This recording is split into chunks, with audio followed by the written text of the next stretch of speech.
إبراهيم حنيفا وما كان من المشركين.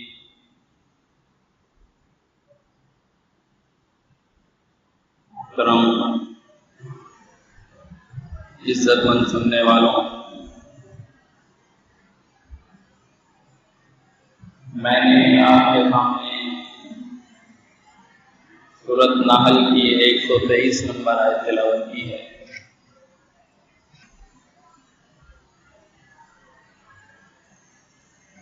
جیسے یہ بات عام مشاہدے میں آتی ہے کہ یوں ہی ایام حج قریب آتے ہیں، ہر جانب ابراہیم علیہ السلام کا تذکرہ چھڑ جاتا ہے۔ گلیوں میں، محلوں میں، مسجدوں میں، درسگاہوں میں، ہر طرف ابراہیم علیہ السلام کا چرچا ہوتا ہے۔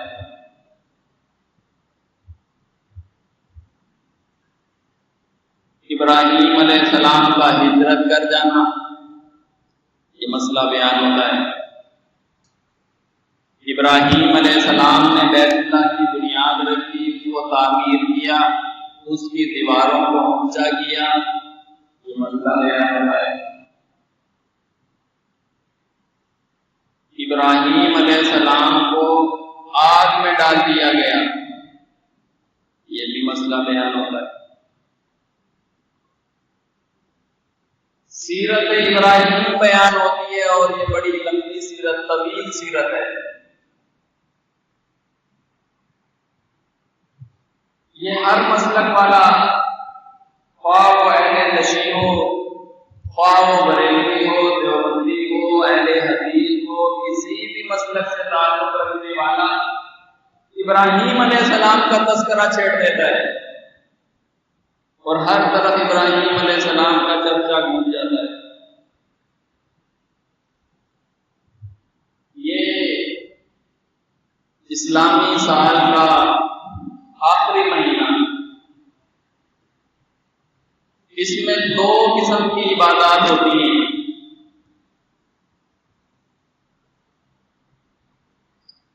ایک جانور کو اللہ کے لیے ذبح کیا جاتا ہے، قربانی کی جاتی ہے، وہ اسی مہینے سے تعلق رکھتی ہے۔ اس کے علاوہ قربانی کسی اور مہینے میں۔ دوسری عبادت اس مہینے میں حج ہوتا ہے، وہ بھی ایک جگہ کے ساتھ خاص ہے اور ایک انہی دنوں میں خاص ہے۔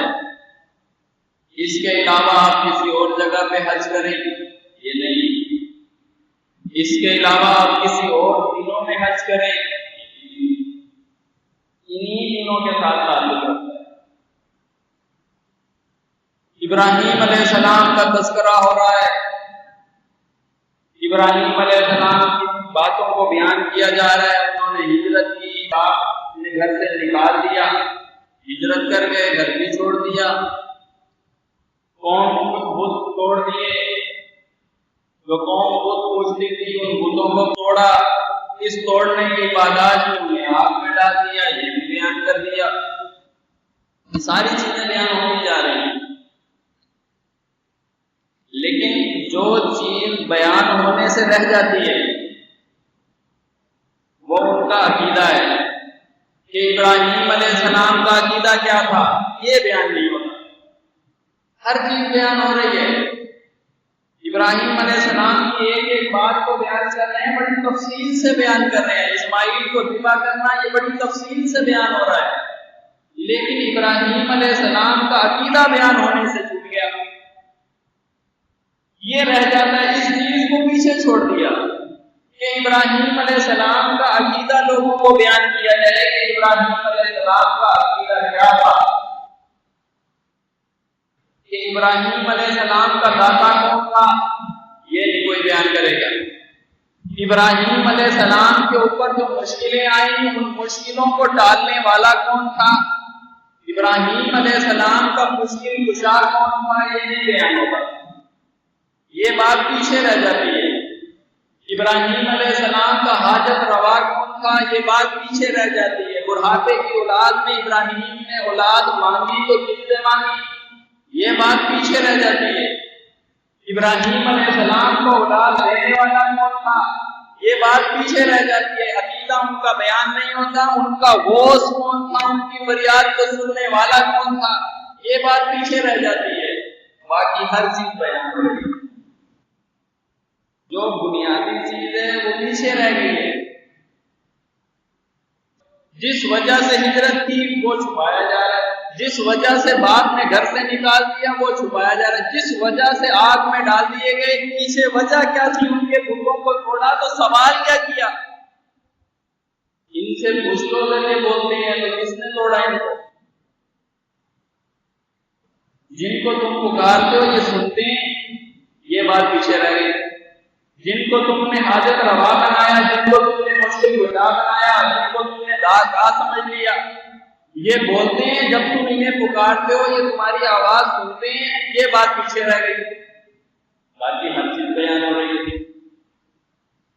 جو آیت میں آپ کے سامنے تلاوت کی سورۃ نحل کی 123 نمبر آیت، اے نبی علیہ السلام کہ ہم نے آپ کی طرف یہ وحی کی آپ کی ملت ابراہیم کی اتباع کریں۔ خود رسول اللہ صلی اللہ علیہ وسلم کو ملت ابراہیم کا پابند بنایا کہ آپ کی ملت ابراہیم کی اتباع کریں۔ ما کان من المشرکین، اس ابراہیم کا تعلق مشرکوں سے نہیں تھا، وہ مشرکوں میں سے نہیں تھے، وہ شرک کرنے والوں میں سے نہیں تھے، ان کا ساتھ دینے والوں میں سے نہیں تھے۔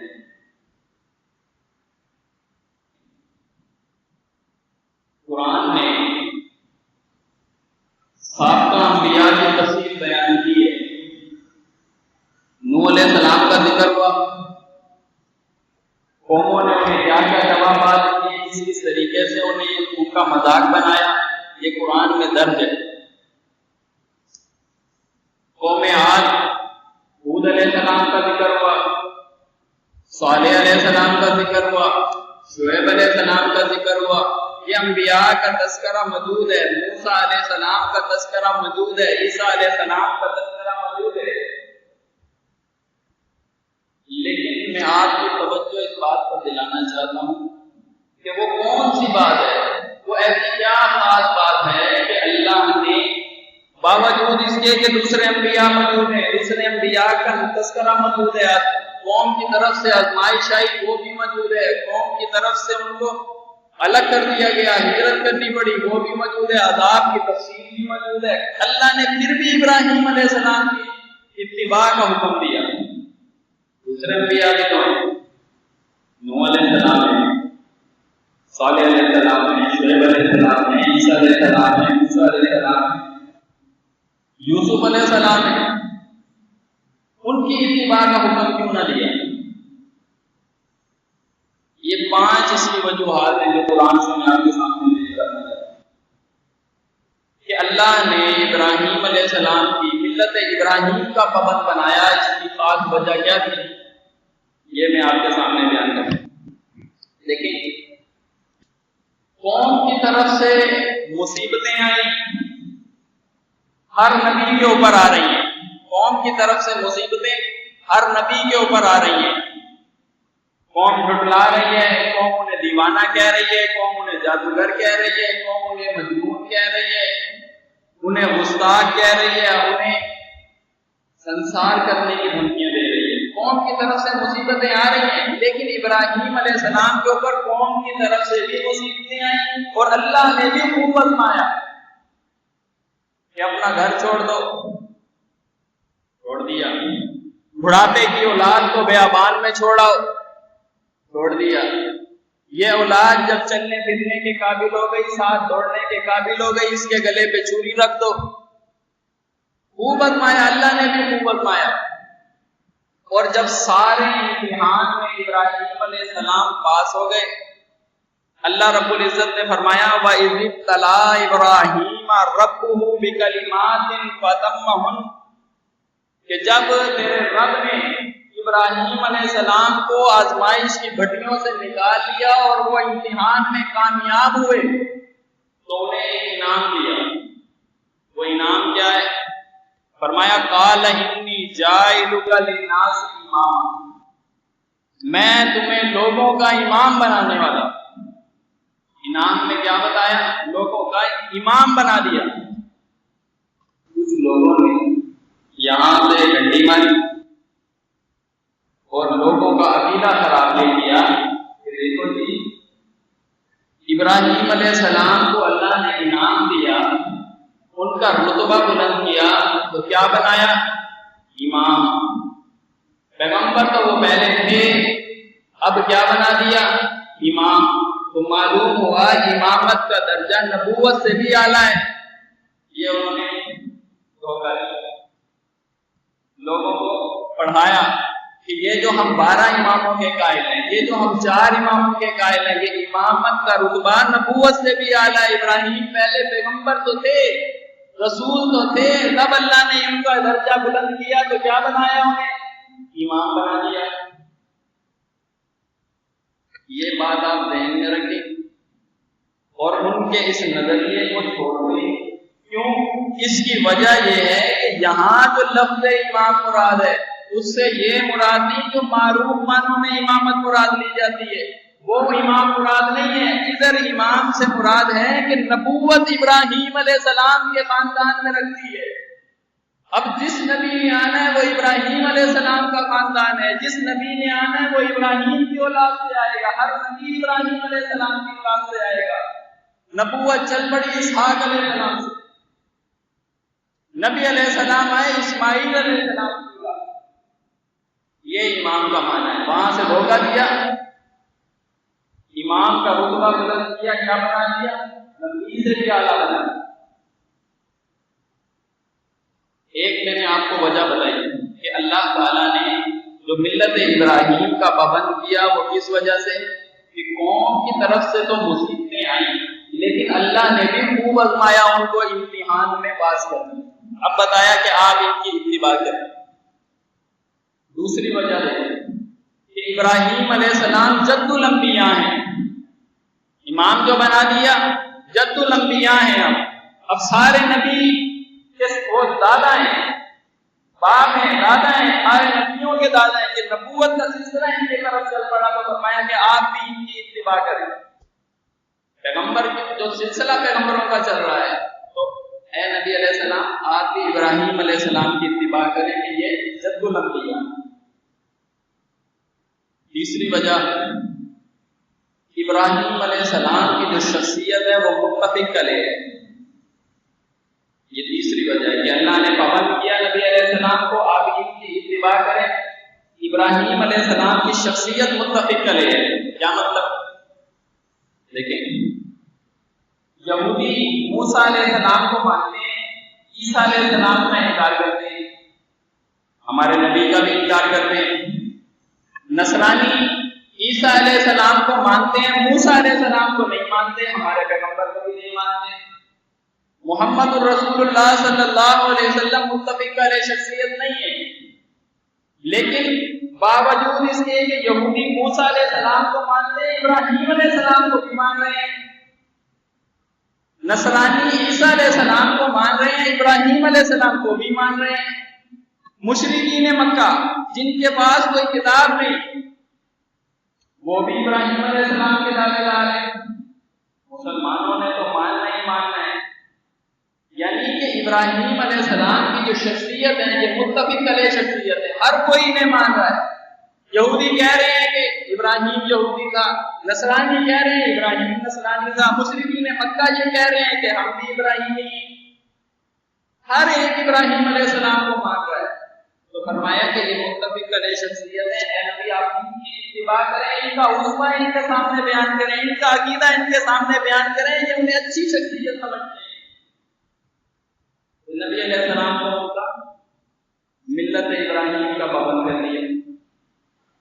دیکھیں، اور چوتھی جو وجہ ہے وہ میں آپ کے سامنے رکھنا چاہتا ہوں۔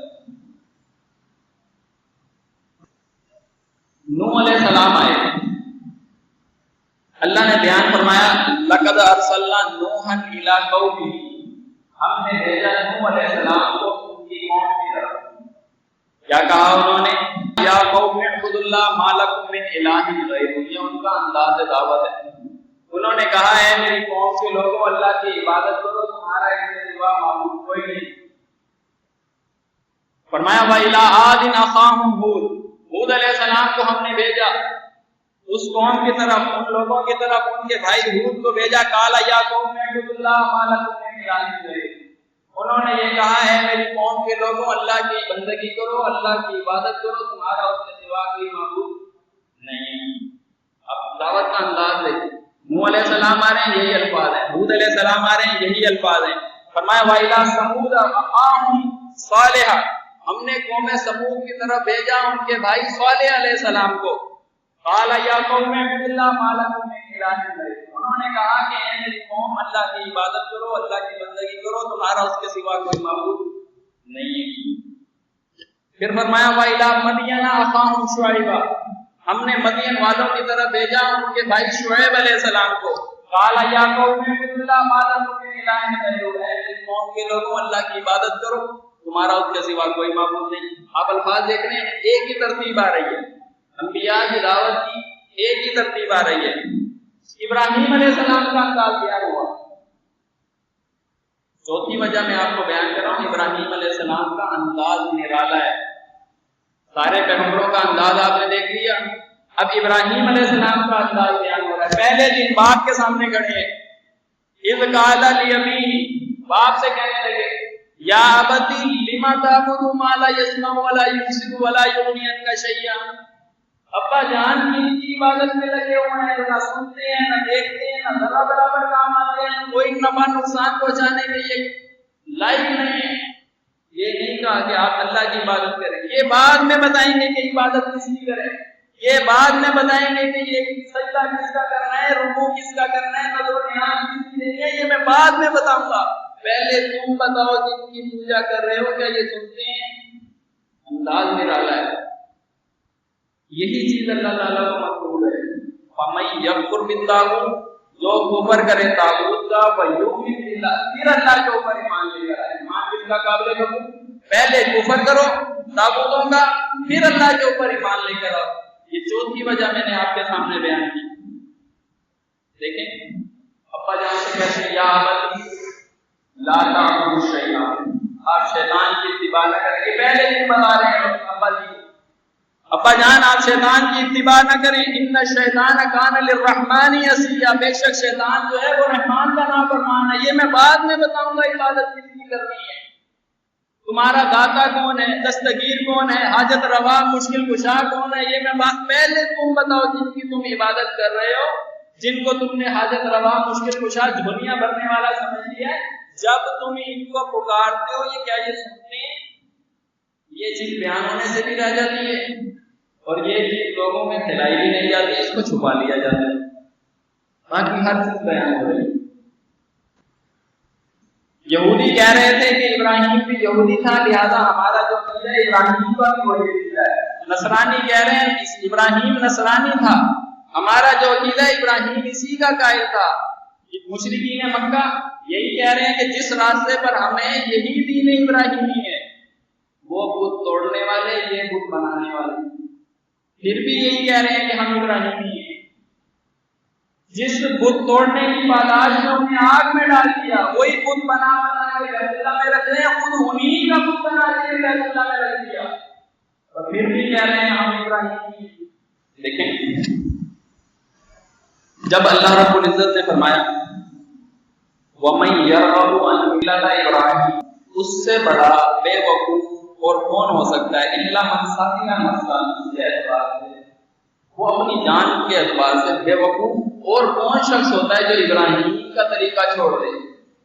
بتایا کہ ابراہیم کا انداز تو یہ ہے، ابراہیم کا طریقہ تو یہ ہے، ابراہیم کا عقیدہ نظریہ تو یہ ہے، اب جو ابراہیم کا راستہ چھوڑ دے اس سے بڑا بے وقوف اور کون ہوگا؟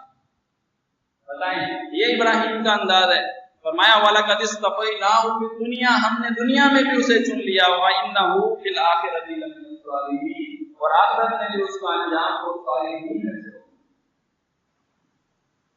لیکن یہ چار وجوہات میں نے آپ کے سامنے رکھی کہ اللہ تعالیٰ نے ابراہیم علیہ السلام کا پابند بنایا، ملت ابراہیم کا۔ اس کی پہلی وجہ یہ تھی کہ قوم کے اوپر مصیبتیں آئیں ہر پیغمبر پہ، لیکن ابراہیم پر بھی آئیں۔ اللہ نے ابراہیم علیہ السلام کو بھی نبوت مایا، یہ الہی چیز ہے۔ بیٹے کو چھوڑ دیا، چوری رکھ دی اس کے گلے پہ، گھر کو چھوڑ آگ میں ڈال دیا تو اللہ نے گلزار بنایا۔ دوسری وجہ میں نے بیان کی کہ ابراہیم علیہ السلام جد الانبیاء ہیں، ان کو امام بنایا انبیاء کا کہ اب نبوت ان کے خاندان میں رکھ دی۔ تیسری وجہ میں نے بیان کی ابراہیم علیہ السلام متفق علیہ شخصیت ہیں، کوئی اعتراض نہیں کر رہا ابراہیم کی شخصیت پر۔ پھر میں نے چوتھی وجہ یہ بیان کی کہ ابراہیم علیہ السلام کے دعوت کا جو انداز ہے وہ نرالا ہے، یہ اللہ کو پسند آیا۔ اللہ نے فرمایا یہ بات رہی تھی، یہی مسئلہ ہے کہ سامنے بول کر بیان کہ ابراہیم کے دعوے دار تو ہیں، یہ آج ہمارے علاقے میں ہر کوئی سنت ابراہیمی تو ادا کرے گا، عقیدہ ابراہیمی کسی کا نہیں ہے۔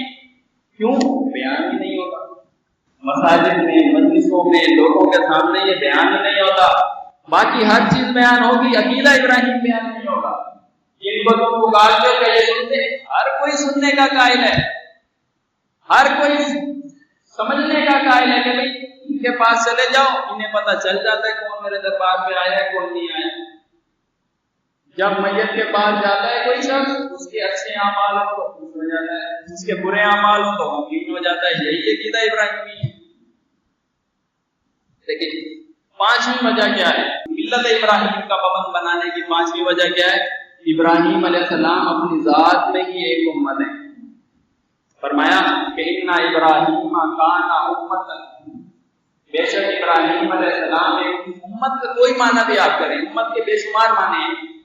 امت کا معنی امام کا بھی ہے، امت کا معنی گروہ کا بھی ہے، امت کا معنی پیشوا کا بھی ہے۔ ابراہیم علیہ السلام کے لیے کوئی معنی بھی کریں، وہ ابراہیم علیہ السلام کی شخصیت پہ سج جاتا ہے۔ شخصیت ایسی ہے کہ فرمایا کہ ان ابراہیم کان امۃ قانتا للہ حنیفا ولم یکن من المشرکین۔ دیکھیں میں آپ کو مسئلے کی گہرائی اور مسئلے جو وزن ہے، بات کا وزن بتانا چاہتا ہوں۔ جب اللہ نے یہ بتا دیا قانتا للہ حنیفا، سب سے کٹ کر ایک کا ہونے والا تھا۔ حنیف کہتے ہیں اس کو ہے کنارے کو سمندر کے کنارے کو حنف کہتے ہیں، کنارے پہ لگنے والا، سارے راستے چھوڑنے والا، کنارے پہ لگنے والا، سب کو چھوڑ کر ایک کا ہونے والا، اس کو حنیف کہتے ہیں۔ لیکن جب یہ بیان کر دیا کہ قانتا للہ حنیفا، وہ حنیف کا، پھر آگے یہ پھر دوبارہ تاکید کے طور پہ کہا کہ ولم یکن من المشرکین، وہ مشرکوں میں سے نہیں تھا۔ بدل لیکن بات یہ جو جتنے بھی لوگ دعوے کر رہے ہیں کہ ہم دین ابراہیمی پر ہیں، ہم ابراہیمی ہیں، طریقہ ابراہیمی ہمارا ہے، ہم ابراہیم کے طریقے پہ چلنے والے ہیں، ہمارا حق بنتا ہے کہ سنت ابراہیمی ہم ادا کریں، ہر کوئی یہ کہہ رہا ہے۔ لیکن آگے یہی فرمایا کہ ولم یکن من المشرکین، وہ مشرکوں میں سے نہیں تھے، ان کا عقیدہ مشرکوں والا نہیں تھا، وہ مشرکوں کے طرفدار نہیں تھے۔ یہ آپ سورۃ ممتحنہ کی 4 نمبر آیت ہے، یہ اسوا ابراہیمی ہے۔ مزید تھوڑا آگے بڑھانا چاہتا ہوں۔